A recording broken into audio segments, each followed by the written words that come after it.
السلام علیکم ناظرین، محکمہ موسمیات نے موسم کے حوالے سے خطرناک رپورٹ شیئر کر دی ہے۔ ناظرین، محکمہ موسمیات کی رپورٹ کے مطابق آج کی رات پورے پاکستان کے لیے آخری رات ہوگی۔ آئیے ناظرین، آپ کو مکمل تفصیل سے آگاہ کرتے ہیں اس چھوٹی سی ویڈیو میں، لیکن اس سے پہلے اگر آپ نے ہمارے چینل کو سبسکرائب کر کے ویڈیو کو لائک نہیں کیا ہے تو جلدی سے کر دیں۔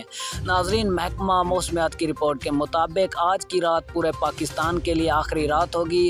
ناظرین، 1 جولائی سے پورے پاکستان میں خطرناک ترین بارشوں کا ایک اور سپیل شروع ہونے جا رہا ہے، جس کی وجہ سے راولپنڈی، اسلام آباد اور کشمیر میں حبس کی شدت میں کمی دیکھی جائے گی، اور اس کے بعد ایک اور بہت ہی بڑا خطرہ ہے جو کہ سیلابی صورتحال پیدا ہو سکتی ہے بارش کی وجہ سے۔